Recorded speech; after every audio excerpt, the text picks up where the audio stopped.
Bismillah. Мәке. Алейкум ассалам, ассаламу алейкум. Қош көрдік. Осы қораға ең алғаш келген уақытым қашан еді? Былтыр где-то сентябрь, октябрь. Октябрь, иә? Содан бері мені 8-9 октябрь болса қанша болды? 9-10 ай болып қалды ма? 8 ай. 8 ай болып қалыпты, иә? 8 ай болды. 8 айда көп нәрсе өзгерді, Мәке. Көп нәрсе өзгерді. Мен Америкаға барып келдім, 3 ай арасында оқып келдім. Америкадан келсем, біраз заңдарды өзгертіп тастаған екенсіздер. Бүкіл Қазақстан болып. Қазақстан болып. Иә. Енді сол заңдарды бәрін оқып жатпай, өзгерістер не болып жатыр, өз аузынан ести салсам. Оны мынау оқырмандарға да сол керек болып тұр. Қысқаша шолу жасасақ. Жалпылама не болып жатыр? Жалпылама не болып жатыр? Оның ішінде байқасам, мынау өткенде сырым үшеуміз отырып сұхбат құрдық. Сол кезде өзін оператор болдым.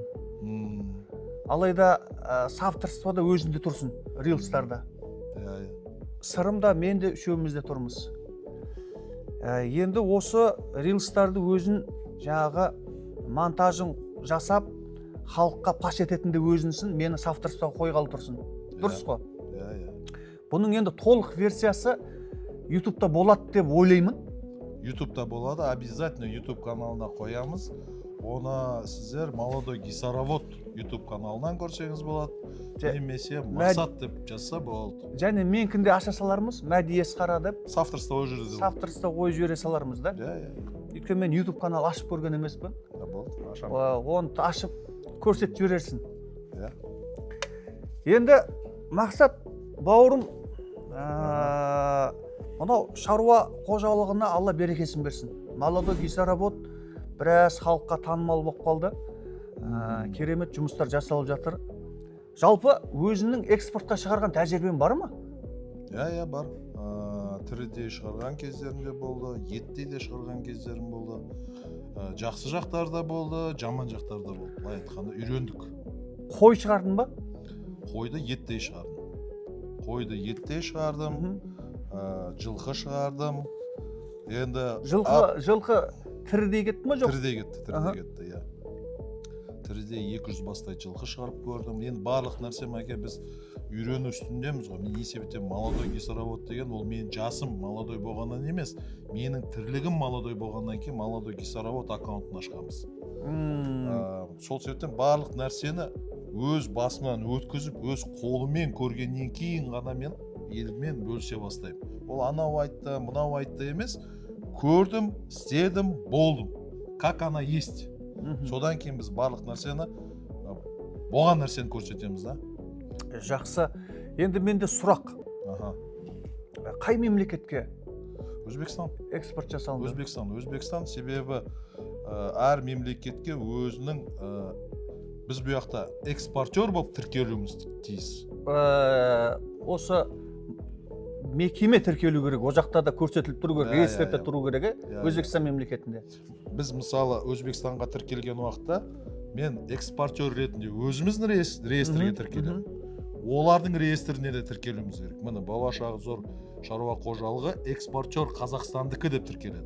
О жақтағы фирма, кіммен мен договорға тұратын болсам, ол импортер болып о жақта тіркелу керек. Міне Қазақстанның мына фирмасынан экспортері ретінде мына фирмасынан мен импортер болып келемін деп тіркелу керек. Егер де там 50 мың доллардан асатын болса, общий договордың суммасы. Валютный контроль дегені бар. Назбанкта 50 мың доллардан асса, валютный контракт міндетті түрде Назбанк арқылы тіркеледі. Через өздерінің екінші уровендегі банк арқылы тіркеліп,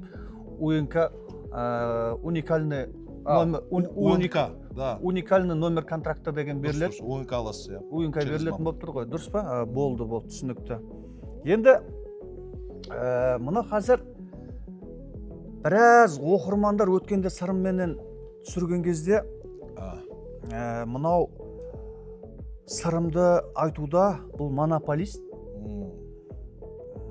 бәрін тек бір адамға ғана мүмкіншілік беріп қойған иә солай болды деген бұл ақиқат па, не бұл? негізі ол жалған ақпарат бір адам емес, негізі 5 адам. 5 компания. 5 компания. Иә, 5 компания. Бүкіл экспорт жабылғанның өзінде де 5 компанияға экспортты жапқан жоқ. Вообще негізі мәке экспорттың жабылу себебінен бастайық та. Иә. Қалай ойлайсың? Не себепті экспорт жабылды жалпы? Вообще жалпылама мен осы агро темаға келгеннен кейін барлық нәрсені документ жүзінде, заң жүзінде ақтара бастадым. Енді былай айтқанда бәріміз біліміміз жоғары, көзіміз ашық жетпіз ғой. Тем более істеп жатқан тірлігіміз әжептерім сума болғаннан кейін заң жүзінде істеуге әрекет жасауға тырысамыз. А ол үшін білу керек. Сөйтіп мен барлық нәрсені былай айтқанда анализ жасап қадағалай бастадым. Қақта не шығып жатыр, не қойып жатыр деп. Мен экспортқа жаңа айттым ғой, жылқыны шығарып көрдім, қойды етте де шығарып көрдім, тіріде шығарып жатырмыз қазір, Құдай қаласа. Мен тек қана бұқаны шығармадым. Бұқаны шығармаған себебім, осы қорада мен 200 бас бұқаны 8 ай бақтым. Оның бәрін, шыжбыжын бәрін көрдім. Сөйтіп экспортқа шығаратын уақытта өзі определенный нелер кетті, условиялар. Талаптар ма? Талаптар болды. Мен ол талапқа сәйкес болмағаннан кейін мен экспортқа бұқаны шығарамадым. Содан кейін ары қарай уже копать ете бастадым. Қалай, не себептен деп. Сөйтіп, менің условияға, талаптарға сәйкес болмағаннан кейін мен экспортқа вообще жолаған жоқпын да, осы местный халыққа, неге, магазиндерге сөйтіп таратып бердім. Ақшалай ғой. В общем, негізі экспорттың ең бірінші жабылу себебі, жабылған кезде мен де ойладым, экспорт не үшін жауып алсыңдар, ол экономикаға зиян келтіреді, бізге сырттан ақша келіп жатыр, біздің экономикамызды құртасыңдар ғой деген бірінші ой келді. Даже мен өзімде рилсім бар. Не себептен өзімізді қолымызбен өзіміздің экономикамызды құртып жатырмыз деген. Экспортты жабуға болмайды деген. Ол сізде де по-моему бар. Экспортқа жабуға болмайды деген. Сосын мен уже барға іздей бастадым. Анадан сұраймын, мынадан сұраймын, заңдарды қараймын. Сол кезде ізденістің ішінде мынау министр, жаңағы біздің ауыл шаруашылық министрі, ауыл шаруашылық министрінің бір сөйлеген сөзі бар еді выступленияда. Экспорттың жабу себебі ол біріншіден. Енді өз тілімізбен, қарапайым тілмен айта берейік. Дұрыс емес бизнес жасайтын ортадағы делдалдар немесе алыпсатарлар көбейіп кетті деді. Ол бірінші себеп. Бар ондай айтылған. Екіншісі ол біздің өзіміздің Қазақстанға ет жетпегендіктен еттің бағасы көтерілді деді. Халық шулап жатыр деді. Блогерлар шулап жатыр деді. Өзіміз ет малмен айналысып, тарихи малмен айналысып жүріп, ондай баға бізде болмаған деп. Соның бәрін қаратта мемлекет шешті. Стоп, экспортты жабайық, халық шуламасын, бизнестің бәрін туралайық деді. Сонымен алды экспорт жауып қойды. Ал сонымен шыж-бұж болып мен бастамайын ба? Қалай ол сонда? Бір-екі адам дұрыс бизнес жасамаса, бір-екі адам халық шуласа болды ма? Сонда халық шуласа болды экспорт жаба беретін болса, онда вообще бәрін жауып тастаймыз ғой? Депші. Кейін углубляться етіп, ізденіс үстінен сөйтіп барып көп нәрсеге көз жеткіздім ғой мәге.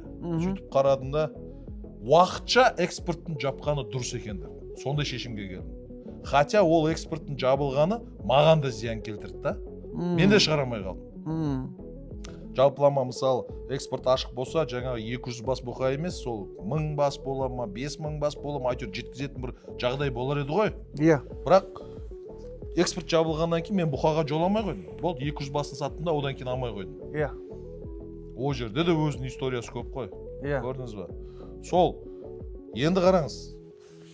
Жаңағы министрдің айтқан нәрсесін мен қарапайым қазақи тілмен өзім түсіндіріп берсем. Неправильный бизнес. Мысалы да, ол кімдер? Жаңа делдалдар дейміз, алыпсатарлар дейміз.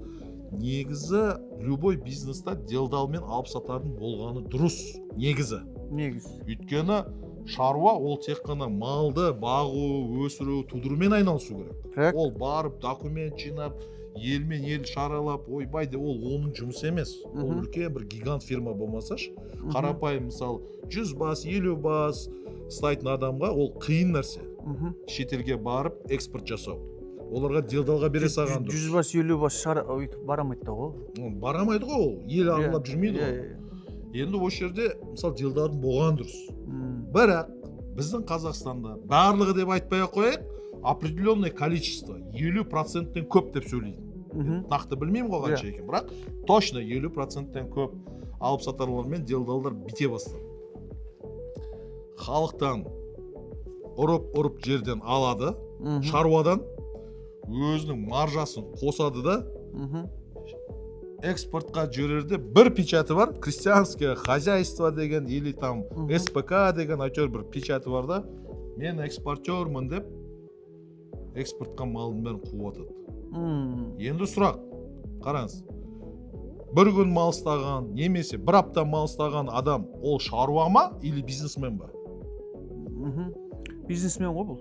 Егер де ол бизнесмен болса, не себептен ол шаруаға берілген льгота бойынша налог төлеу керек? Тағы сұрақ қой бұл енді. Не себептен ол? Ол бизнесмен болса, ол бизнесменнің налогында отыру керек. 20% КПМ бола ма, жаңағы НДС бола ма, тағы анау білесіз ғой, ол сондай да отыру керек.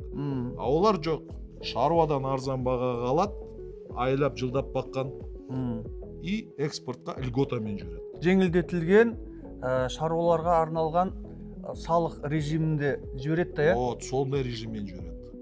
Даже мынандай да ситуациялар болған. Бұның енді сонда мемлекетке зияны болып тұр ма? Зияны өте, мысалы, мемлекет ол определенный бір саладан пайда көрмесе, салық түспесе, не себептен оған сонша ақша вливать етеді? Жоқ, енді бұлай логика. Біз мен қазір бұл жерде делдалды қолдайш, немесе шаруаны қолдайш, ондай неден сұрап тұрған жоқпын. Немесе қолдамайш деген. Просто жай сұрақ, қарапайым. Жақсы, бұл салық режимін жаңағы жеңілдетілген қолданды делік, алайда экспорттан түсетін ақшадан қағылып қалған жоқпыз ба? Қалып жатырмыз. Егер де сен шаруадан арзан бағаға алсаң, онда мемлекетке достойный налог төле. Онда или олай болатын болса, ол экспорттағы пайдасы азайып, оның өзі экспортқа шығарамай қалайын деп тұр ғой. Неге пайдасы азайды? Азаймайды. Еш уақытта азаймайды. Бізде, мысалы, мен өзім айтайын, Өзбекстанмен бар уақытта аз дегенде ең кемде 500 теңге разница ойнайды. Еттің бағасы, иә? Еттің бағасы. Бізде 3000 болса, оқта 3500. Бізде 4000 болса, оқта 4500. Мен былтыр Өзбекстанда болдым. Америкаға кетпей тұрып, сол кезде арнайлап магазиндерін көрдім. Сонда 6500 теңгеге жай бізде сол кезде 3500 болып тұрған ет тұғын. 3500 ол магазинде ма или же жаңағы? Жоқ, андай болады ғой, прилавкілер ше, базар сияқты қойып қояды ғой, көшенің бойындағы кішігірім магазиндер болады ғой. Мен айтпаймын, біз үлкен біздегі сет магазин емес. Именно кішкене етхана болады ғой бір. Мына жерде наубайхана тұр, мына жерде еттің сататын ларьёгі тұр да, енді кішігірім. Сол жерде барып, Наманган деген облысында болдым. Сосын қарасам, қойлардың нелер ілініп тұр екен. Қой, сиыр. Бар беттің бағасын сұрасам, жаңағыдай біздің соммен айтты, енді сол дереу калькуляцияны жасап жүрген кезде 6500 теңге түсіп тұрды еттің бағасы. Бізде сонда 3500 теңге еді. 3500, 3800, енді мякіттер ол әрдайым қымбат болады ғой. Ол 5-6 мың бізде де болып тұрған. Мен ол кезде мякітті сұраған жоқпын, жаңағы қатарынан ала беруге сүйегімен. Мынау. Сонда 6000, 6500 сондай қалып түсіп тұрды. Бұл енді қарапайым тілмен айтқанда көтерме сауда емес бұл. Халық барып алатын сауда ғой. Онда мәге былай келіс олайық. Біз қазір тек қана көтерме баға жайлы сөйлейік. Болды. Көтерме емес, жай сату бар ғой, ол әртүрлі болады. Даже мысалы айтайық, ашин ларёктағы бағамен суындағы баға екі түрлі. Аха. Хотя екеуі де ет, Иә. бірақ суында қымбат жүреді. Болды. Магнумда басқаша, Иә. үлкен торговый центрде басқаша. Біз қазір тек қана оптовый көтерме баға бойынша сөйлейік, сол кезде дұрыс болады. Болды. Енді мен жалпы қазір Қазақстандағы баға мен қымбат деп санамаймын. Өйткені мен біраз ел аралаған адам ретінде айтудамын. Кеше осы мамырдың 1-ші күні келдім мен Қазақстанға. Америкада 3 ай оқып келдім, Бостон университетінде. Американың 7-8 штатында болдым. Өзімде сол жақтан ет алып сатып алып жеп отырдым. Тамақ пісіріп деген сияқты үйде. Сонда баға оларда біздің теңгеге шаққанда сол 22 мың мен 25 мың теңгенің арасында. Енді ол Америкада. Енді бұны бүйтіп қарасам, ойбай, америкалықтар жақсы тұрады, жағдай мықты. Дәл ондай ештеңе көрмедім. Ел жұрттың бәрін кредитке отырғызып тастаған. Өйткені сен кредит алатын болсаң, келесі кредиттің ставкасы төмендеу. Сонымен төмендете береді екен. Сосын бұл кредитный жаңағы историясы бар адамға сумман бере береді. Сосын бұлардың барлық кредитке отырып алған.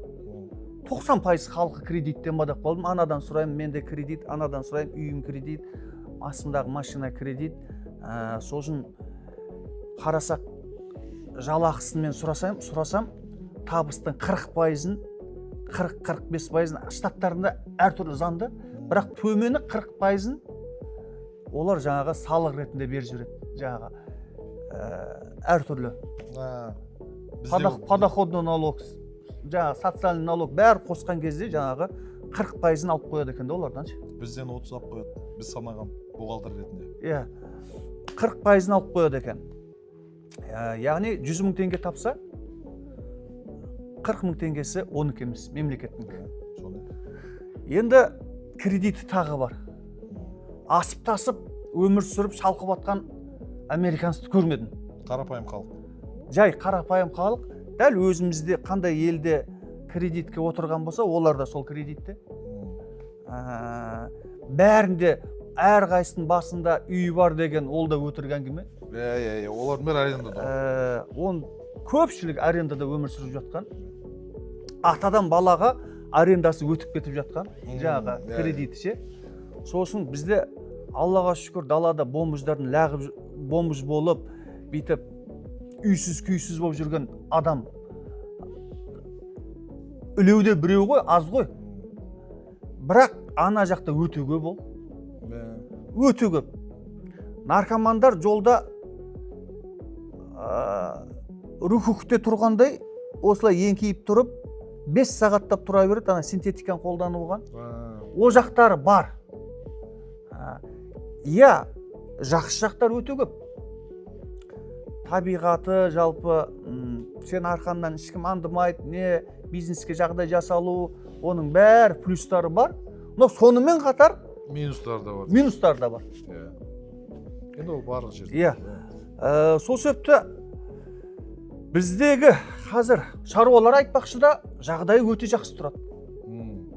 Мынау мал фермасымен айналыс. Мен енді фермада да болдым, бақша болғаннан кейін бақшаларында арладым.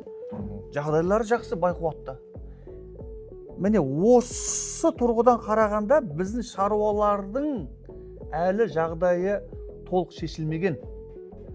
Жыртығын жамай алмай жүр. Бұл Америкамен салыстырған кезде біздің шаруалардың әлі шынын айтқан кезде неге ауыл шаруашылық саласында бізде көп шаруалар жоқ, көп бизнесмендер жоқ. Өйткені бұл сала ауыр екен түсінеді. Бізде ең жеңіл жол ол тендерге қатысуда. Көкең бар, тендерға қатысасын. Сөйтесіндағы не істейсің? Барасында Қытайдан товарды әкеп бересің да, апарып бердіңдағын бірден қалтаңды томпайтып алдың да байып шыға келдің. Енді ол Дұрыс па? Сол бізде көп бизнес осылай. Неге? Біз осындай ұлан байтақ жерімізде тұрып, мені бір қынжылтатыны Белоруссиядан ет кіреді да бізге. иә. Белоруссияда бір мен Белоруссияда болдым. Америкаға кетпес бұрын 10 күн бұрын мен Белоруссияда болдым да 10 күннен кейін мен Америкаға ұшып кеттім да. Белоруссияда бір аптадай жүрдім. Иә, мен көрдім ғой сізді. Сол жақта, ол жақта мына етті бақыттағы сиырларды көрмедім. Өңшен сүтті бақыттағы сиырлар, онда да шетелдік сиыр емес, қызыл галштинизированный краснопестрый деген бір сиырлар бар. Сол сиырды бұлар болды, сол сиырды ғана сауа береді екен. Ол сол сиырдың жаңағы сауылмай қалғаннан кейін сояды да, ол уже дәмі жоқ ет та ол. Сүтке беріп тастаған ол, кальцийдің бәрін, бойындағы тәтті дәрумендердің еттің бойында болу керек. Ол сүтке беріп тастаған. Енді сондай сапасы жоқ еттерді біз елге кіреді. Неге? Сөйтеді да бағаны ұрады. Ол ана жақта бірақ болып жатыр, уже болды. Ол уже сүтін алып тастаған, ана бермейді уже сүт.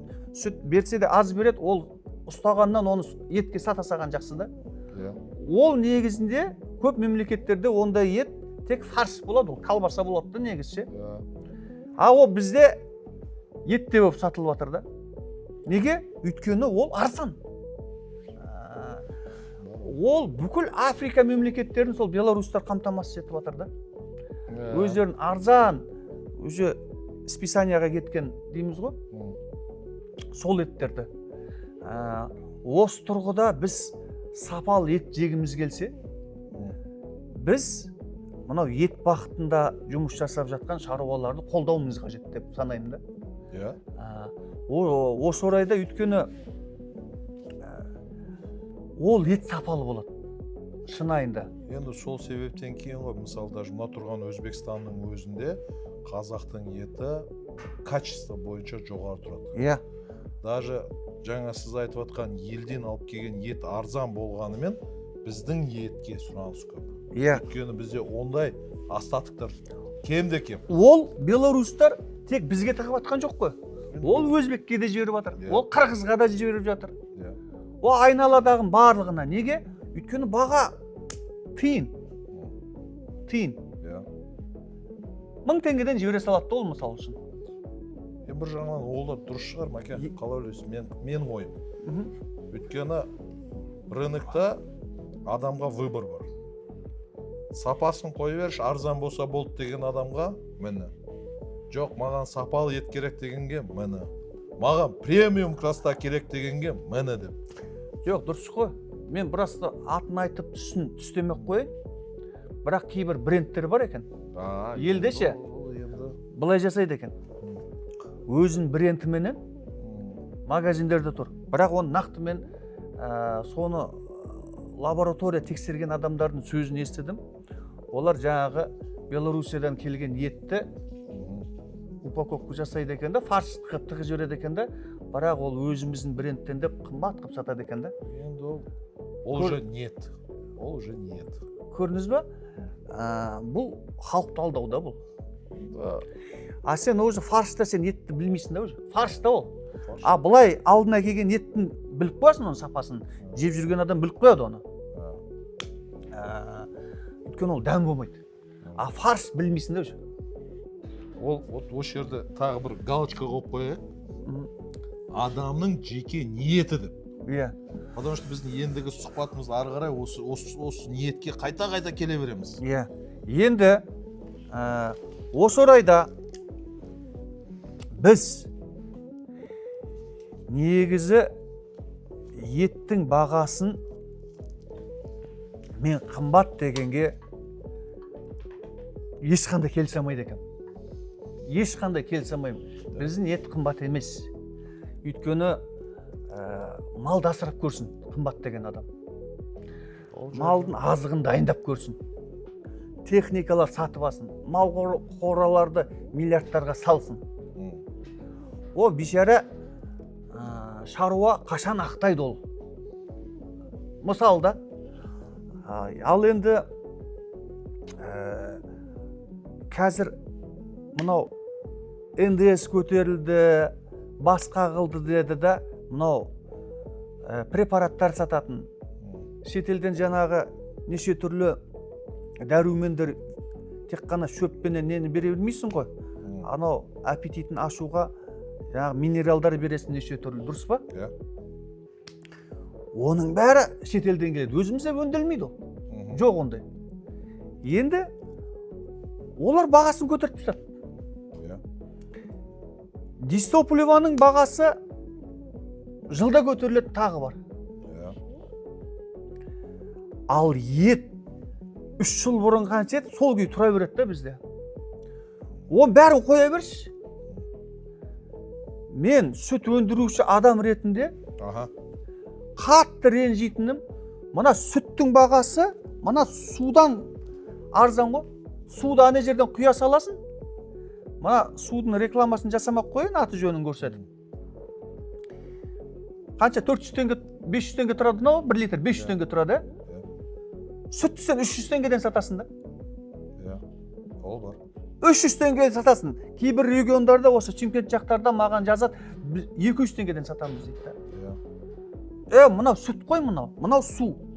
Сен сүтке кеткен шығыншы.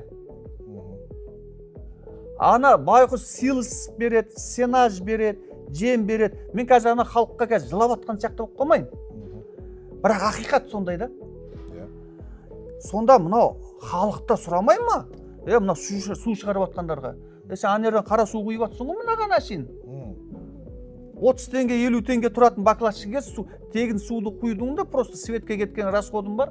Болды, құйдың да, жаңағы оборудование бір рет алып қойдың, болды. Сен мынаны асыраған жоқсың ғой, сен мынаны шығару үшін. Жем шөп шығарған жоқсың ғой. Ал сүттің бағасы келген кезде, жаңағы біз жылап шығамыз да, неге қымбат? Май неге қымбат, неге қаймақ қымбат? Қымбат емес та сен 300 теңгеге сүт сатасың да. Енді осы орайда әділетсіз бағада, ал Америкада мына судың бағасы тиын тұр да, тиын. Мен 24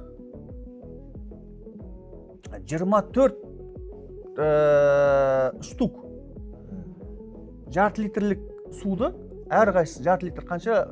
24, бір пачкасын $3,5 сондай қаламда, $4 2000 теңгеге 24 штугын аламда. 12 литр алам десеңші. 12 литрді, мен егерде 10 литрлік мынандай ыдыстары бар, ол $1 да бұрмайды да, $1. Таза су. 10 литрлік. Әділетті баға. Әділетті баға. Ол су. Мынау 500 теңге. Әділетсіз бұл. Мен бұл жерде бір суды сатып атқан адамдардың бір ақшасын бір көре алмай, ондай емес. Біздің халықты түсіну керек та, сен шаруаны, сен арзан шаруаны бағала да, сүт шығарып атыр бұл. Ет шығарып атыр.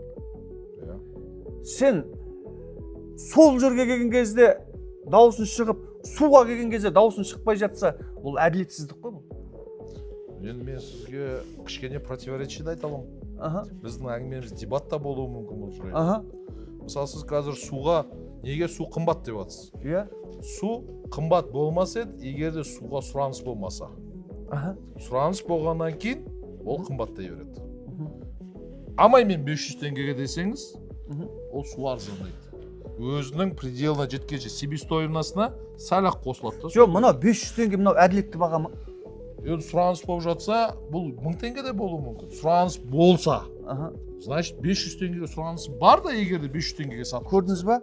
Ал сүтке келген кезде неге біз жаңағы айқайлап шығамыз, бұл қымбат деп. Енді қараңыз да, Маке, бұл жерге 500 теңгеге суды алып жатқан адам, ол сүтке айқайлап жатқан жоқ.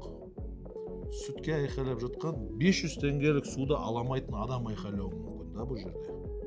Көрдіңіз ба?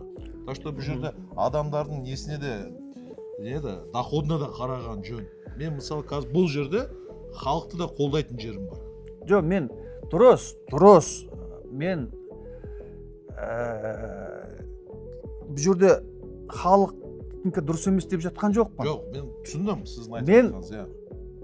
Талап еткен кезде әділетті бәр жерде талап ету керек деймін да.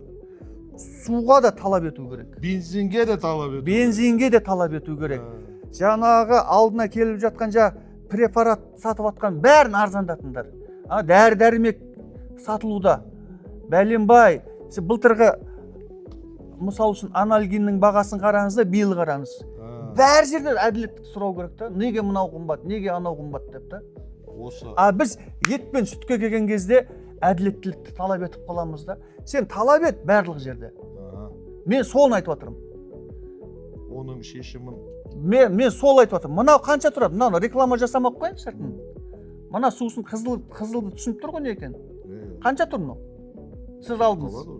Бұл 700 теңге тұрады. Таза зиян. Сүт ішсенші. Сүт пайдалы ғой адамға. Енді Мәке, бұл жерде жаңағы сіз айтып жатқан нәрсені айта берсек, оның шегі болмайды. Сен анауың дұрыс, мынауың дұрыс, біз қазір шешімді тапқанымыз дұрыс та. Сіздің етіңіз бен сүттің вообще негізі бізден шығатын нәрсенің шешімі. Негізі қай жерде қымбат? Шетелде қымбат па? Өте қымбат. Шетелге шығаруымыз керек. Екінші мәселе. Барлық бізден шығып жатқан бидайымыз, етіміз, сүтіміз барлығын шетке шығару керек. Но халыққа да беру керек. Қолайлы бағамен. Сол ғой. Мен енді қазіргі жағдайда қолайлы баға қалай пайда болады?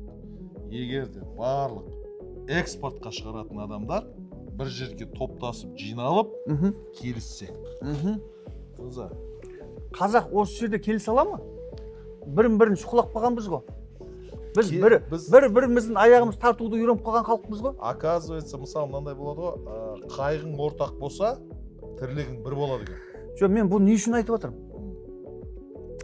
Бір-біріміздің артымызды аңдып қалған еліміз деп, кеше сырымменен мен сол жерде ғана таныстым ғой. Өзін таныстырдым. Дұрыс қой? Дұрыс. Енді соны шығарған ем, бұлардың ымы-жымы бір. Жоқ. Мен бүлдім, басқа сала ғой менікі. Мен сүтті бақыттағы адам ғой. 400 ақбас сиырым бар да. Ол енді машалла тіл көзден сақтасын. Біраз мемлекетке салығын төлеп, бәленбай адамды жұмыспен қамтамасыз етіп, айналасына шарапатын тигізіп жүрген азамат қой. Мен ондай азаматтар қазақ елінде көп болғанын қалаймын да. Өйткені шетелге шыққан кезде ол сырымдікі ойыншық болып қалғандарды да көрдім да мен. 100 мың, 150 мың, 200 мың бастықтарды көріп келдім мен өз көзіммен ше. Сондайды көрген кезде мынаны неғып біздің елдің азаматтар істемейді. Өйткені мен шамам жетпейді, ол мен білем да. Бірақ сондайға тілектес болдым да мен. Мынау бір американстан біздің қай жерімізге ме? Өйде бейт басына ковбойын киіп алған жағы да. Біздің ата бабамыз анау жаңа дастандарды оқитын болсақ баяғы. Сол жерде мыңғырған бас болған кезде малдың санын білмейтін деп келеді ғой дастандарда. Мен енді бала кезімде көбірек қазақша кітаптарды оқығанмын. Сол жерде бәленше байдың осыншы ауылдан ауыл, мына ауыл жетпейді ол. Бір облыс алып жатқан сияқты түсіндіреді ғой анау кітапта ше.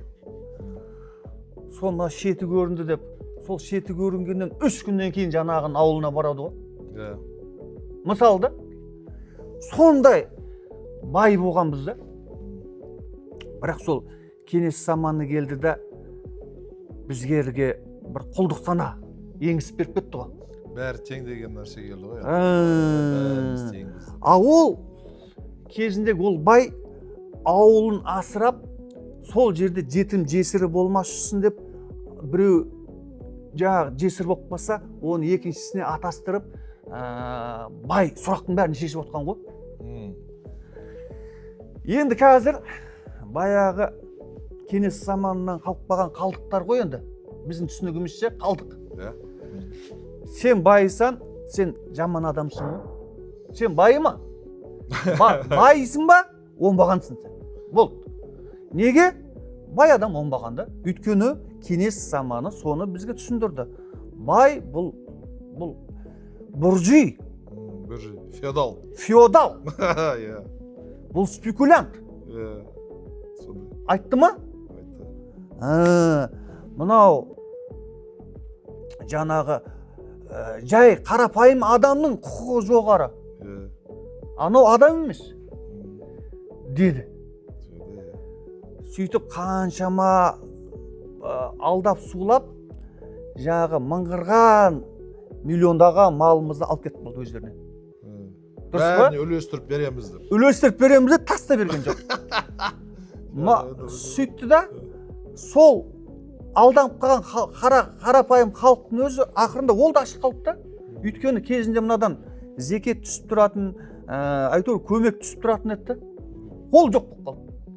Сосын мынау 22-ші жылы, 30-ші жылдар бізде 2 рет ашаршылық болды.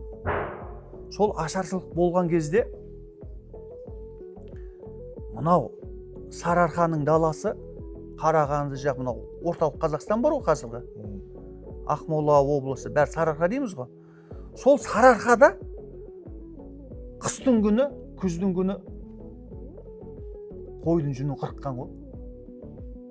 Қой асырап отқан адам ретінде мына жаздың күні, көктемде ғана қырықтық жасайды ғой.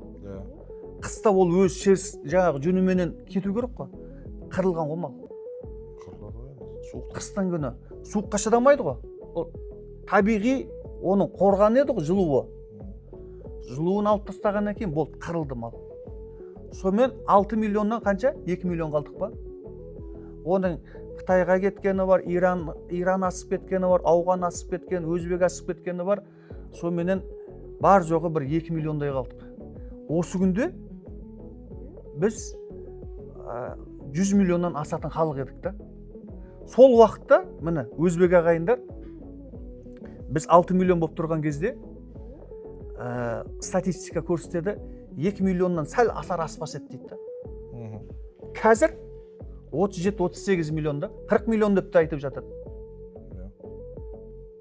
Біз 20 миллионға жетер жетпеспіз. Онда да оның бәрі қазақ халқы емес.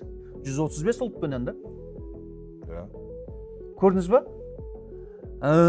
Сөйттік та, енді бір-бірімізге, сол 2 миллионды бір-бірімізге қарсы қойып қойды. Сен байып бара жатсың ба? Болды сен. Отыра қал да жаза қал, тұра қал да жаза қал, жата қал да жаза қал қып қойды ғой. Дұрыс па? Міне, осының әсерінен бай деген оңбаған адам деп әлі күнге шейін қалыптасқан. Бұл санадан кетуіміз керек деп тұрмын да.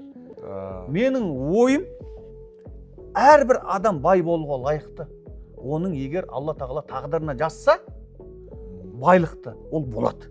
Ешқайда қашпайды. Осы орайда енді темадан ауытқып кетіп жатқан шығармын әке. Бірақ сонда да айта кетейін. Енді мен өзім түсінгенім деп жазып отыратын нем бар. Парақшамда да, Инстаграмда, сторисімде түсінгенім деп жазып қоямын. Сонда бір жеке көп қалам мен. Ұшақта кетіп бара жатқанда мен жеке өзімен өзім отырамын. Лайфхак. Содан мынау жалғыз табиғатқа да көп шығып тұрамын. Сапарда жалғыз өзім көлікті айдап кеткенді да ұнатам. Көп ойлар келеді. Тоқтаймын да, ой келген кезде дереу заметкеге жазып қоямын. Сон бір түсінгенім, мынау адам басқа біреуменен айналыса бастаса, өзінің проблемасын көрмейді. бұл адамға дүние бітпейді екен ғой жалпы. Ол сол адамның өмірімен сүреді ғой. Иә, ол неге мынау бизнесмендер, мынау жағдайы бар, әл-ауқаты жақсы адамдар басқаларды жамандамайды деп түсінсем, ода уақыт жоқ екен ғой. Иә. О, біреудің проблемасында емес, ол өзінің проблемасын шешумен жүреді екен да ол. Сөйтсем, қайтсем мен тек өзім пайдамда өмір сүрсем екен емес, қайтсем мен қоғамға пайдалы болсам екен деп көбірек ойлайды екен ғой солар. Жағдай жақсарған сайын. Ал енді сен біреуді аңдый бастайсың ба? Алла тағаланың қаһарына ұшырайсың да. Сен аңдымасай, сен өз-өзімен айналысай, кітап оқы, кішкене біліміңді зертте, жаңадан заңдар шығып жатыр ма, сол заңды зертте, мүмкіншіліктер мемлекет беріп жатыр ма, оны қолдан. Қолдан. Міне саған айналайын, мынау жеңілдетілген салық режимі, мен саған ананы ашып беріп жатырмын. Сен біліміңді арттыр. Қайтесің сен басқаның проблемасын ойлап. Өзің қораңда шашылып жатса. Сен біреудің қорасын әңгіме қылып қайтесің. Қора дегенде мен мал қораны айтып отқан жоқпын да, жалпы жаңағыдай. Түсініктемеде. Келсесіз ба? Міне. Құлап жатқан сүрінгенге құлайды. Осы себепті де достар, біз бір-бірімізді аңдығудан кетейік, бір-бірімізді қолдайық. Осылайша біз жаңағыдай аяқтан тартып емес, бір-бірімізді қолдап, бір Қазақстан деген ұранменен әлем жаулайық. Мынау Австралия. Мен осыдан бір 4-5 жыл бұрын бір статьяға көзім шалынып кетті. Бәлкі одан жоғары уақыттар өтіп кетті ма? Сонда бір Австралия 120 миллиард доллар экспорт жасайды екен малменен. Сонда Қазақстан 90 миллиард экспорт. Бүкіл мұнайы бар, басқа темір, көмір, не бар? Алтын, бүкіл ураны бар. Жалпы 90 миллиард екен да ВВП. Біздің жалпы сыртқа шығарған экспортымыз ше. Анау бір малмен 120 миллиард доллар. Жүйеге қойылған жұмыс дейді. Көрдіңіз ба? Біз осынша байлықтың үстінде отырып 90 миллиардқа шығарамыз да. Анау Австралия бір қой сиырменен 120 миллиард шығарып жатыр. Жүйеге қойылған. Біздікі жүйесіз жұмыс. Енді осыны көрген кезде, кеше мен Америкада болған кезде, Америкада мынау Австралия қайда? Америка қайда? Австралияның қойдың етін сатып алып отырдым. Ана жерде халал сертифицированный сертификаты ілініп тұрады екен. Ішінде қағазы бар. Австралияда. Ол бірақ мұсылман мемлекет емес. Бірақ мұсылмандарға жағдай жасап. Мұсылмандарға жағдай жасап, жерде мұсылмандар бар ғой енді. Сол мұсылманша сойып оны.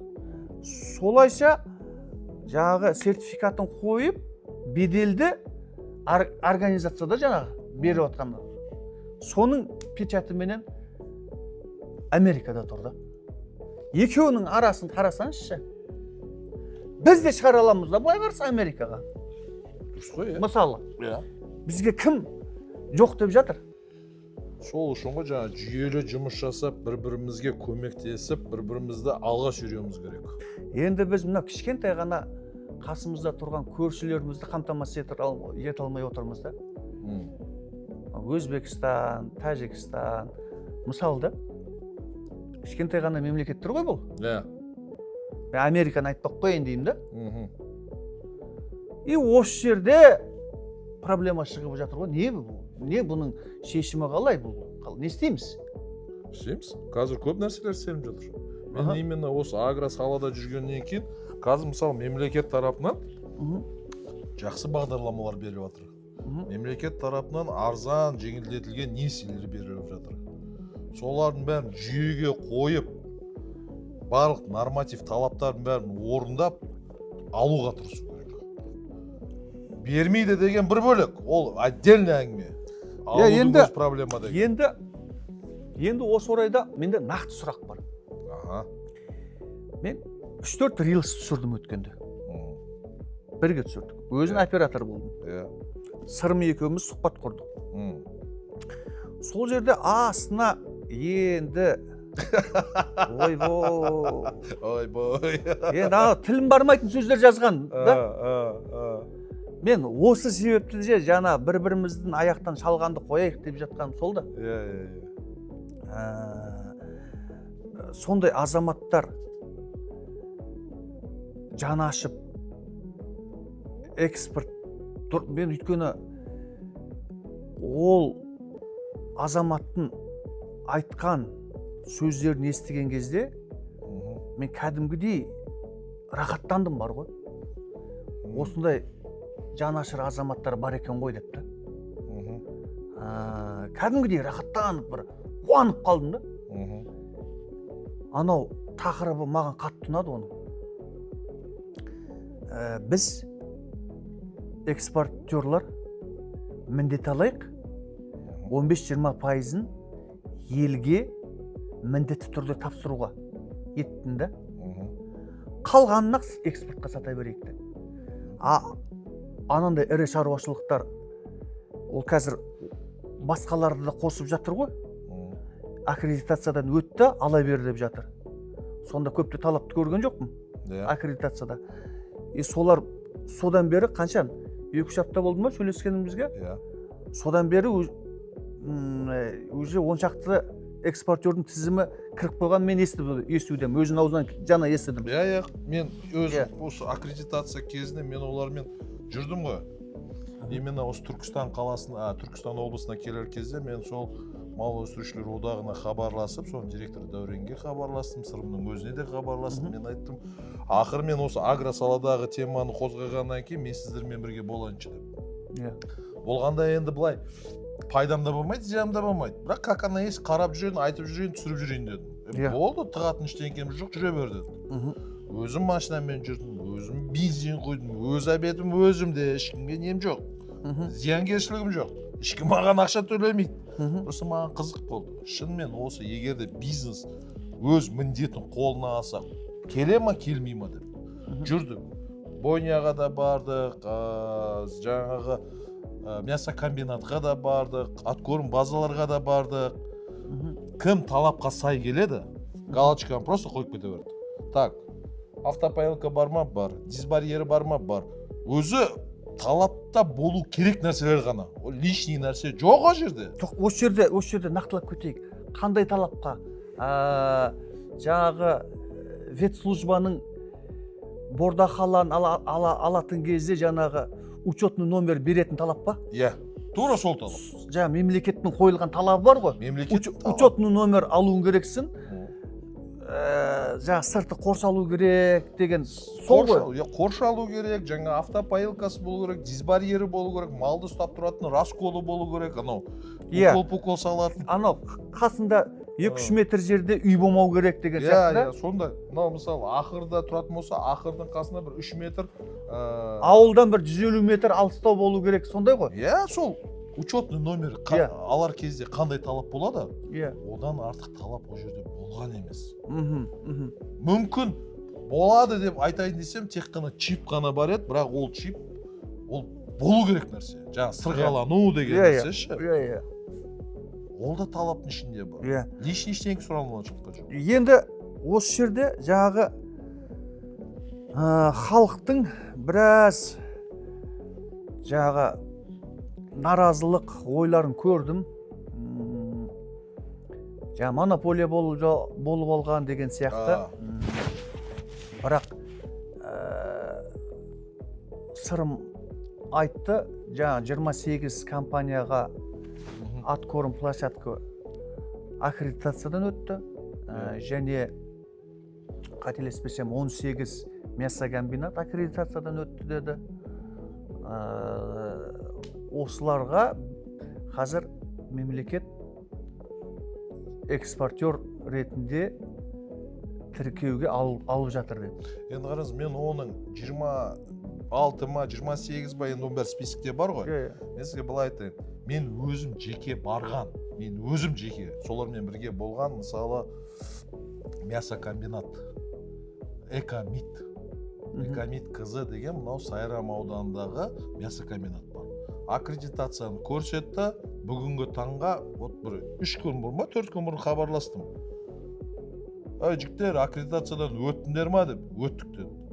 Жұмыс не болып жатыр дегенем, бастадық деді. Мясокомбинат жұмыс істеп жатыр. Мен 26-30-ды айтпай-ақ қояйын, мен өзімдікін көргенімді. Бәрекелді. Мына жақтағы Қазығұрттағы Бесқара деген аткорм база бар. О, мен хабарластым. Олар мен сол тексеріп жүрген кезде телефондарына бағам ғой, кейін хабарласам деп. Алло, мәге қалайсың, анау өттіңіз ба дегенім, списокқа өттім, приказ шықты, міне Құдай қаласа, мынау базаға ендіріп жатыр деді. Ар жақта тағы мынау Сайрам ауданында 17 000 бастайтын Магнат деген фирма бар еді. Аткорм база. Олар да істеп жатыр екен. Олар жаңағы, оларды 5 000-нан жоғары ғой, мясокомбинатпен келісіп, общий договорға тұрып, экспортқа олар да шығарып жатыр. Мен көрген организациялардың, мысалы бір 6 ауында болдым ба, 7 ауында болдым ба, былай айтқанда жартысынан көбі уже тіркеліп қойды, и уже жұмысын бастап қойғандар да бар. Болды, енді менде сұрақ осы орайда. Сонда бүгінгі күнге шейін бұрын қалай еді талап? Кез келген адам экспортқа шығаратын беді? Ағай мен сығай да экспортқа шығаратын. Енді ағай мен сығайды неге шартқа қызбай қойды? Не зиян келтірді, не пайда келтірді? Қараңыз. Нақты мен енді оқырман ретінде сұрауым мүмкін да? Экспорттың бағанағы несін қосып кете берейік жаңағы. Бірінші мәселесін айттық та, содан кейін басқа темаға кетіп қалдық қой. Жаңағы экспортты жапқан кезде дұрыс емес бизнес деп айттық. Екінші мәселесі жаңағы қымбаттап кетті деп айттық. Ет қымбаттап кетті деп халық шулады, блогерлар шулады деп ше. И үшінші мәселесі жаңағы талапқа сай болу керек. Ол министрдің де айтқаны бар. Әрбір бордақ алаңы, мясокомбинат, убойный пункт талапқа сай болу керек деген. Осы үш мәселе бойынша. Ол менің көз алдымда болған нәрсе да. Жаңаға дұрыс емес бизнесті айттым. Делдал, делдалға против емеспін. Егер де ол жүйелі дұрыс бағытта жұмыс істесе, налогын төлесе, шаруадан жерге ұрып алмаса, экспортын таза өткізсе. Экспортқа өткізерде қандай минустар бар? Бұл жерден мысалға келтірейік, мысалға. 500 теңгеден алады, экспортқа 200 теңгеден сатады. Сұрақ. Бизнес дұрыс па, дұрыс емес пе? Қалай сонда 500 теңгеден сен аласың? Сонда өзіне зиянына сатып, убыточный компания ретінде көрсетіп, КПН төлемеудің амалы ма сонда бұл? Налог төлемеудің амалы. КПН, корпоративный подоходный налог. Подоходный налог бар, анасы бар, өзі. Біріншіден сол кетті. Екіншіден НДС болса да төлелмейді, өйткені экспорт бұл. Енді екінші мәселе, біз өзіміз конкурент болып тұрмыз. Мына Қазақстанда емес, шетелде. Қараңыз, сіз 500 теңгеге алдыңыз, үстіңізге 100 теңге пайдасын қойып, 600 теңгеге саттыңыз. Дұрыс па? Мысалы, ар жақтағы алып жатқан 600 теңге Өзбекстанда 600 теңгеге сізден ет сатып алғаннан кейін олар 12% НДС төлейді. 600 теңгеге сізден. Мен неправильный бизнес жасаймын. Мен 200 теңгеден сатам оларға. Бұл жаққа да налог төлемеймін. Ар жақтағы бізден 200 теңгеге сатып атқан 200 теңгеге НДС төлейді. Өзбекстанда. Көрдіңіз ба? Мемлекетке, Өзбекстан мемлекетіне салық аз түсіп қалды. Салық аз түседі. Біздің мемлекетте мүлдем салық жоқ. Бізде мемлекетте КПН жоқ. Минусқа жұмыс істеп жатқан не төлейді ол? Мынандай оборот жасайды да, бірақ өмір минуста отырады. Ал енді ар жақтағы өзбек ағайындарын, мысалы, ол жақта да неправильный бизнес жасайтын адамдар бар ғой. Енді қараңыз, олар НДС-ті аз төлегеннен кейін өздерінің бағаларын төмен түсіреді. Сонда Өзбекстанға былай айтқанда қазақтың еті екі түрлі бағамен кіреді да. Мына жақта дұрыс істейтін компаниялар кәдімгі өзінің нарықтық бағасын береді. Нарықтық бағасын береді. Соған налогын төлейді. Барлық шығындарын қосып береді. Иә.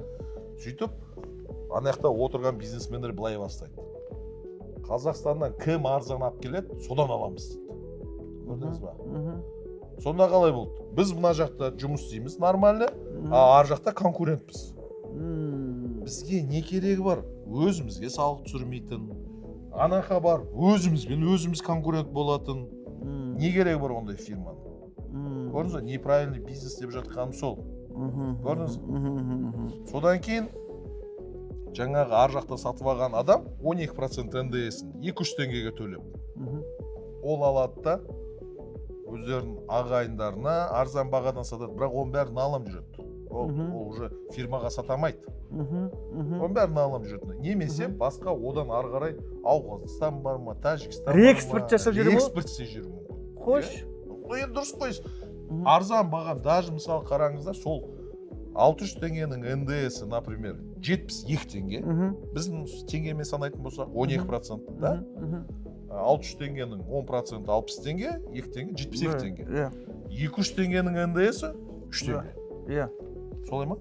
Солай шығар. Солай дей берейікші. 32 теңге. Жақсы. Солай кетті дейік. Мен қазір сағат 1:30 есепке басты қосайын деп тұрған жоқпын. 2 бопты. 70 теңгенің налогын 35 теңге налогты сол 35 теңгені өзімен ақ ойнатып, ары қарай шет мемлекетке реэкспорт жасай жүруге болады. Көрдіңіз ба? Сол 35 НДС-тің суммасымен ақ. Вот это неправильный бизнес. Екінші мәселе, жаңа халық шулап жатыр, қымбат. Бізде ет қымбат емес. Негіз қымбат емес. Қараңыз, қазіргі, мен кешегі таңда айтпай қойын, кешегі таңда не себептен ол қымбат болып жүргені, біз ана ет қымбаттай бастағаннан кейін шаруалардың барлығы подсостарды 500 теңге, 500 мыңнан сата бастады. Қымбат кезінде, басында қымбат алынған бұзаулар былай айтқанда. Сол қазір өз бағасына келе алмай жатқан шаруаның проблемасы. Халықтың проблемасы. Оптым бағасы бұғаның 3100-3200 теңге килограммына оптым бағасы. Ол магазинге барады, магазин НДСник. Автоматически 16% НДС қосылады. Автоматически уже 3800 теңгемен кіреді магазинге. Себестоимость. Ол енді өзінің қосатыны бар ғой жаңағы. Пайдасы бар, анонсы бар, КПНі бар. Сонымен ол там 10% қосқанның өзінде 3800-ның өзі 380 теңге автоматом қосылады. Уже 4000-нан асып кетті. 4000-нан асып кетті. 4200, 4300 болуы мүмкін да. Көрдіңіз ба? Сөйтіп халық шулай бастайды. Ойбай, 4500 болды ет. А ол ет мына жақта 3100-ден сойылып жатыр. 3200-ден сойылып жатыр. Шаруа арзан дейді. Халық қымбат дейді. Көрдіңіз ба? Міне, осы арадағы 1000-1500 теңге сол НДСі бар, бәлесі бар. Итого сондай. Берді біреуді кінәлайын десең де ұят негізші. Оны халық тікелей шаруадан ала алмайды. Тікелей ала алмайды, ол тушаны ала алмайды ғой. Мың кеше мен қойларымды саттым. 2000 теңге килограммна живой веске саттым. Арзан. Если былай қарайды. Неге немен санайтын болсақ, етпен санайтын болсақ 3900 теңге болады. Магазинде ол 4500. Келді, менен аш 4000-ға. Ол аламайды. Тушалай ешкім тартамайды. Амал жоқ. Оған жаңағы 2 кило, 3 кило, 2 кило, 3 кило шаруа сатамайды. Мынақта мал сасып кетеді. Сойылған малды тушалай өткізіп жүру керек. Бұл да бір кем дүние. Енді халық шуламасын дедік та 3100 оптовый бағасы деп санайық, 3100-3200. Бол тоқтады. НДС-мен 3800 болып тұр ол негіз. Шаруаға айтады, 3800 теңге сенің бағаң деп спокойно айта берсең болады. Бірақ шаруа НДС-ің емес. Онда НДС-ті алып тастау керек шығар. Бірінші мәселе. Халыққа сатылатын ет НДС-сіз болсын.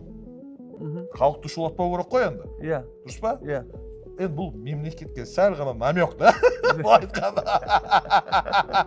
ақыр халық шуламасын деп жатырық па, халыққа сатылатын анау не дейді ана социальный продуктілер болады ғой. бұл енді социальный продукт қой, ет деген. Социальный. Ет, сүт. НДС-ті сәл бүйтіп қойсақ, Иә. ол уже халық шуламайтын жағдай болатын шығар. Иә. Бизнес и так беріп жатыр 3200-3100-ден. Иә. Болды, ол и так одан артық көтере алмайды. Мінекей 16% НДС-тің өзі жаңағы шулап жатқан халыққа плюс. Иә. Көрдіңіз ба? Иә. Соның өзі. Үшінші мәселен жаңа айттық, талапқа сай емес деп. Экспорттың жабылған себептерінің бірі ғой. Талапқа сай емес дегеніміз, қараңызды, жаңағы убойный пункт сасып кеткен, бұғып жатыр, талапқа сай емес, мясокомбинат сай емес, откорм база сай емес. А біз экспортер болып жүрген халықпыз, дұрыс па? Ертең экспорттан бір қаймана бір шетелдің азаматы келеді тексеруге, біз қай жақтың етін жеп жатырмыз деп. Толықтай құқығы бар ғой. Толықтай құқығы бар. Өйткені ол өзінің реестріне кіргізген. Иә. Барлық талапқа сай деп әдемілеп жазылған. Иә. Бүйтіп қойған, былай қойған суреттер тұр. Зың болып. Әдемі болып түскен. Фотошоптан өткен ба? Фотошоптан өткен ба? Білмейміз ғой қалай өтсек. Қазір искусственный интеллект әдемілеп жасап береді сол. Өзі кешірсін да. Халал деген сертификаты да бар. Мен кеше қойлар 100 бас қойымды жібердім. Мен алып кетті осы жерден. Сөйтіп айтты, мәке, біз соямыз. Бәрін сойып болғаннан кейін, тушағы білгеннен кейін, тушамен санаймыз, ақшасын сол жерден алып кетесіз. Болды, мақұл. Сонымен бармайын ба енді ақшамды алып кетуге деп. 100 бас тушама 1 километр жерден сасып отыр ғой. Жаңағы местоположение жүрген ғой. Кет бір сасық келді енді. Мә, не деген сасық. Убойный пункт па дедім. Жеттім ғой. Машинаны терезені бәрін жауып тастадым да шықсам сасып кеткен. Ана убойный цехке кірсім, құдай самасын, ана қазір мына неде кете береді мен суреттерім ана убойный цехтіңші. Антисанитария. Ана жерде бір 20 бас қой жатыр, бастары кесіліп, лағып. Қой, сиыр, мал сойылып жатқан кезде екінші қойдың қанын көрмеу керек. Иә. Дұрыс па? Иә. Жоқ, сойылып жатқанда басқа малдың шариғат солай талап етеді. Басқа малға көрсетпей сою керек оны. Дұрыс. Көрдіңіз ба? Ана жерде 10 қой жатыр, шақ жерде жатыр. Бір. Ана мал уже стресс алып қалады, ауру боласың ғой сен. Мал уже көргеннен көргеннен стресс алды. Болды, анадан бойында ол шариғат бекерден бекер, егер жаңағыдай шектеу қоятын болса, ол бекерден бекер емес. Өйткені болашақта сен соны қолданушы адам ретінде сен өзін зиян аласың деп тұр да. Анау стресс берген кезде бойына неше түрлі гормон шығартып тастайды. Ертең әкеледі, адамда рак болады. Көрдіңіз ба? Басқа ауру болады. Шеқар мына жерде бұғып жатыр. Несі мына жерде бұғып жатыр. Неяқта қан, антисанит сасып кеткен. Ана іші вообще сәйкес келмейді. Көн мынаяқтан быжып тұр. Шыбын деген ұрып тұр. Сенесіз ба, ана убойный цехтан кейін менің етке деген желанием 0 болды. Сондай тағы бір екеуін көрсем, ана вегетарианец болып кетеміз қарашы. Енді осы соны көріп тұрып, мен ойладым да, маған қандай ой келді. Мен қойымда бүйтіп асырайым ғой. Ең қымбат комбикорм берем. Ең қымбат 140 теңгеден аламыз. Ой. Жем, шөп, майдалаймыз, суды күніге ауыстырамыз. Енді бүйтіп өсіреміз ғой. Инстаграмға саламыз, мінекей керемет, әдемі деп. Енді қараңыз, ертең құдай самасын, ана жерде бір күнде 1000 қой сойылса, 1000 қойдың ішінде ауру да болуы мүмкін, бәлесі де болуы мүмкін, құдай самасын. Ертең ол менің етімнен ауру болды ма? Жоқ, басқа біреудің етінен ауру. Кім кепіл? Иә. Понимаете? Иә. Вот это талапқа сай емес. Жоқ, бұның ең сорақысы сол жаңа шетелден экспортқа шығарып жатқан бір малдан ауру тапса, мысал. Иә. Болды ғой, анау жария бүкіл мемлекет, бүкіл әлем есікті жабады. есік жабады, мынау мемлекетте осындай ауру шыққан малынан деп. Иә. Сонда онда бәрі аламызда ішке нарыққа ет сатады.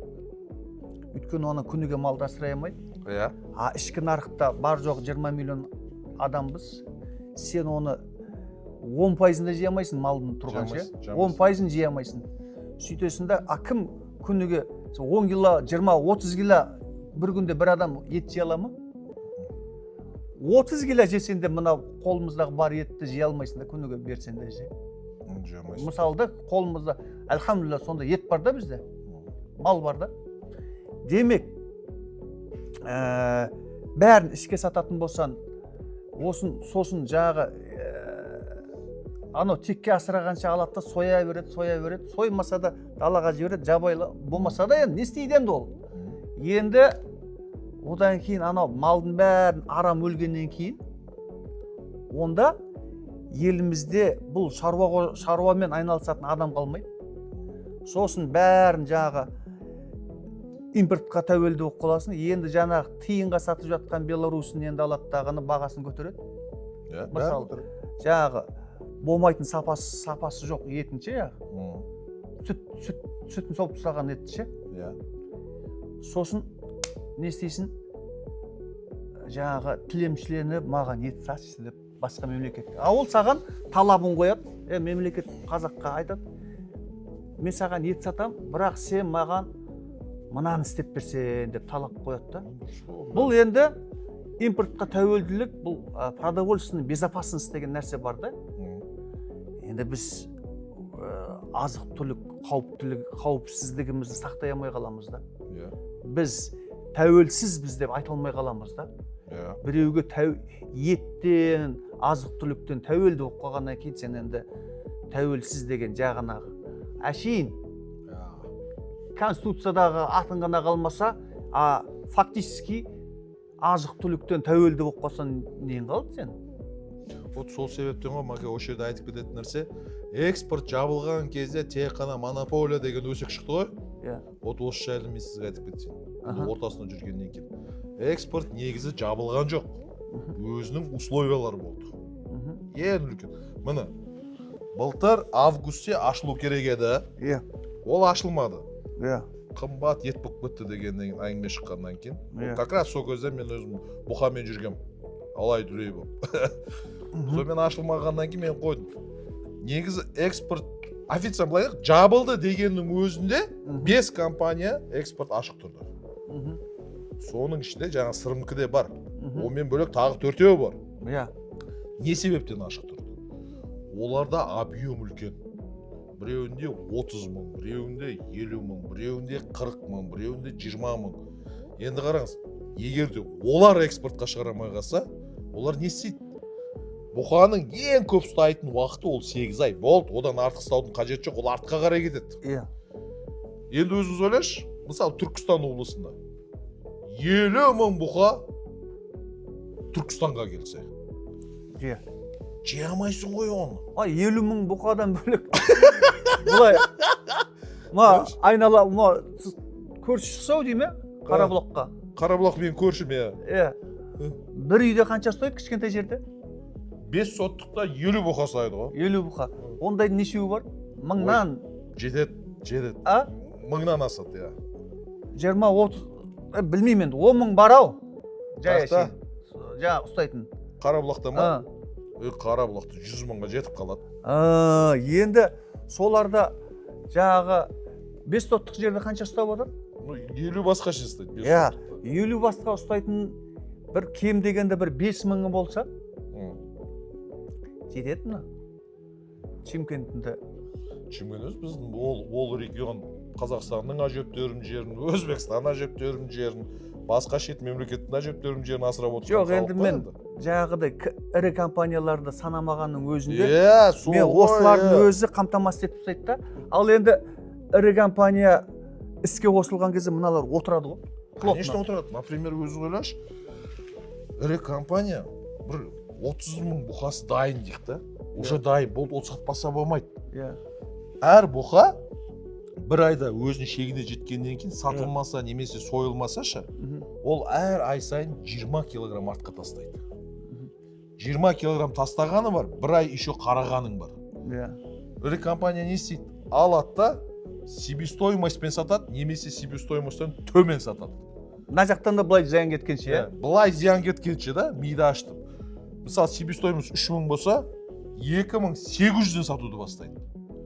Бір шаруаның мал өтпей қалады. Болды ғой сонымен. Ал мына жақта 10 бас, 15 бас, 5 бастап отқан шаруа, анау олигархтардың несі біткенше күтіп отырасың. 2 ай күтесің ба? Жоқ, 5 ай күтесің ба? Понимаете, да? Енді ойлаңыз да, 5 ай дайын тұрған бұқаңнан түк қалмайды ғой. 2800-ден олар сатып атса, сен барып 2600-ден сатамайсың ғой. 2600-ден сатайын десең, олар алады да 2500-ге түсіреді. Вообще бычыт боласың. Потому что анау өзінің 30-40 мың малын сатып бітіргенше біреуіне шама бермейді. Бітіру керек. Все, от сол кезде шаруаның шырылдағанын көресің. Егер де олар жабылғанда, Құдай самасында біздің ет 1,5 мыңға түсіреді. Реально, бәрі сатар еді да. 1,5 мыңға түседі, 1 жыл, 2 жыл, 1,5 мың. 1,5 емес, 1 жыл. Бәрі сатады 1 жылда. Одан кейін 15 мың болады дейсің ғой? Жоқ, сонымен біз анау импорттан алады. Өзбек ағайындарға 6 мың, 7 мың деп отқан нәрсе, олар бізге 15 мың, 15 мың деп бізге жібереді содан. Көрдіңіз ба? Өзінің балындарын таусасын да. Өзбек өз ағам маған реэкспорт сатшы дейсің да, Кеше алып кеткен малымды қайтадан өзіңе сатады. Өзіме сатшы маған. Қайтадан. Сол үшін ол бір жағынан жаппағанда дұрыс болды. Жаппағанда дұрыс болды. Просто бұл жерде бір сілкініс болды да, жігіттер, халықты да ойлаңдар. Ығаймен сығай шығарып жүрді. Қолында бірақ печаты бар адамдар, крестьянский хозяйство, квартирада тұратын адамдар ғой тағы. Танитындарым бар ішіндеші. Қорада жоқ, бәледе жоқ, бір печаты бар. Экспортер. Жоқ, енді осы жерде айта кету керек, жаңағы бұны кейбір шаруалар дұрыс емес түсініп жатыр да. Мен оларды да түсінем. Өйткені менде тіркелгеннің көпшілігі 70-80% шаруалар. Сол шаруаларға айтарым, аккредитация деген ондай бір қиын талап емес. Ол негізі мынау экспортпен айналысып отқан жігіттермен көпшілігімен сөйлессем, бізге ел болып үлкен мемлекетті алмасақ болмайды дейді да. Ол үшін біздің де қолда бар 50 мың, 30 мың, 20 мың түкте болмайды дейді да. Ал енді мынау түрік мемлекеттеріне егер қазір экспортты ашатын болса дейді, кемі 200 мың, 300 мың тонна не деген объем мынау? 200-300 мың тонна ет беру керексің да жылына. А мына бесеу бере алмайды оны. Бесеу бере алмайды. Енді сен ел боп бересің оны. Ел боп беру үшін елде қанша мал бар, соның бәрі қосылса беру мүмкін. 200 мың тоннаны, 200 мыңды тағы да мыңға көбейтсең қанша? Неше болады? Арқасына 3 нөлді қоя салсаңызшы. 200 мыңға ма? 200 миллион болады. 200 миллион килограмм шығаруың керексің ғой. Елестетсеңші, 200 миллион килограмм. Бұл үлкен цифра ғой бұл. Енді осыны қазір тоқтаңыз. Осыны неге аккредитация өткізіп алмаймыз? Не қиындығы бар? Анау заңда көрсетілген талап істеді. Анау істемей жатыр. Тек монополия. Жоқ, ондай емес, монополия емес. Бұл жерде керісінше бұлар ірі компаниялар зависим болып тұр ғой бұларға. Осы жайлы айтып кетейін ма, әке? Ішінде жүрмін ғой. Вообще негізі осы мал өсірушілер одағы деген нәрсе пайда болды ғой. Мен өзіме сұрақ қойдым, олар не істейді? Не әңгімелер бар деп. Сонымен бос бізде союздар көп қой. Бос әйтеуір сандырап жүрген біреу ма дедіңіз ғой? Мен маған да қызық қой, бізде қоймаймыз ғой қазбай. Сонымен оның председателі болып сайлау жасап өздері сайлаған ғой арасында бәрі жаңағы адамдар шаруалар қосылып ірілер сөйтіп сырымды председатель қылып қойған төрағасы қылып сонымен мен сырымға хабарласам одақ не істейді дедім ашық әңгіме болды қазір мына жерде айтатын мынандай сұрақ бар ғой ол монополист енді в основном южный региондар айтады сырым монополист ол өзінің жағдайын істеп жатыр дейді сәке мен сізге былай айтайыншы түсіндірейін экспорт жабық кезде де оныкі ашық тұрған халықта қымбат болса да арзан болса да оның малы бар еді оның бизнесі жүріп тұрған оған не керегі бар басқа экспортерлар тарту оған не керегі бар халықтың жағдайын ойлау егер де ниет түзу болмасашы ол и так ода бәрі ашық жұмыс жүріп жатыр экспорты жүріп жатыр бизнесі жүріп жатыр бұл жердегі негізгі мәселе тура осылай отырған кезде сіз не себептен басқаларға көмектесіп жатырсыз дегенде ол айтқан мақсат біздің Қазақстан экспортқа шықса малымыз агробизнесіміз дамиды қара мен қазір возможностьім бар шетелге барып договорға тұруға договор деген нәрсеміз оны қалай тұрады біздің әкім барып тұрмайды министр барып тұрмайды оны бизнесмендер барып тұрады бизнесмен вот халыққа түсіндіріп кетейік екі мемлекет бір-бірімен келісімге келген уақытта ол министр әкім олар документ жүзінде а негізі мынау бизнесменмен келісім шартқа тұрады енді қараңыз сіз мәселен Турцияға барсаңыз 400 сиырым бар десеңіз бір түрік қараймыз кетші дейді ғой мен барып жігіттер менде 1000 қойым бар десем мына бардак шайды да ұсынбайды ғой мына бардак шайды да ұсынбайтын сияқты ғой сондай да сондай менің айтып атқаным наоборот осындай үлкен бизнесте жүрген адамдарды сіз мен анау майда шаруа анау 100 бас 1000 бас 1,5 бас біз наоборот пайдалануымыз керек реально да соларды алға қойып қоюымыз керек та сен барып сөйлесіп договор алып келші үйтіп бүйтіп жинап береміз депші ол бір договорды алып келсе сіз 400 мен 400 анау 400 анау 400 сөйтіп 1000 адам жиналып 400 000 қылып көрсетеміз 1000 адам болып бара алмаймыз ғой дұрыс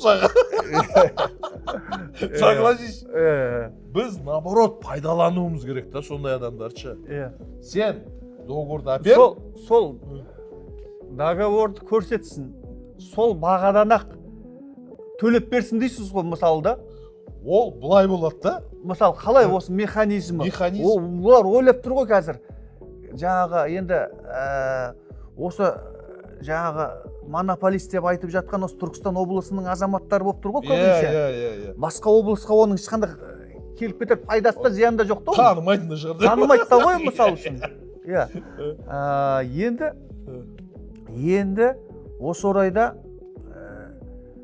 олар ойлап қалу мүмкін да сол жерде екі ортада жаңағы бағадан пайда көріп кетеді басқа деп негізі сәл пайда көргенде тұрған не жоқ қой проблема емес осында мен сізге түсіндіріп кетейін вообще система идеальный қалай жасайды осы механизм қараңыз мәселен одақ деп сөйлейші конкретно адамды айтсақ бәле қалып кетіп отырық қой одақ Турцияға барды да 200 000 тонна годовой бір договорды алып келді дейік 200 000 ол кісіде ары кетсе 30 000 тонна шығарып бере алады максимум дегеннің өзінде өйткені анаяққа бар договор мынаяқта бар договор мынаяқта оларды жұлып ала алмайды ғой артық болса бір 30 000 ақ шығарып береді шығара алса сөйтіп оған тағы 170 жетпей жатыр ол айтады жігіттер қосылсаңдаршы біріксеңдерші сендер мына жаққа міне өзіміздің Қазақстанға 3200 теңгеден сата беріңдер мына жаққа 5000 теңгеден сатамыз условия қандай десек ол айтады 3200 теңгеден экспортқа шығарғанымыз үшін 15%.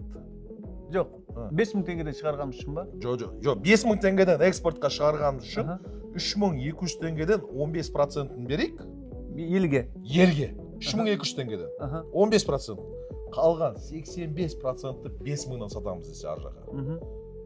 Рахат емес па?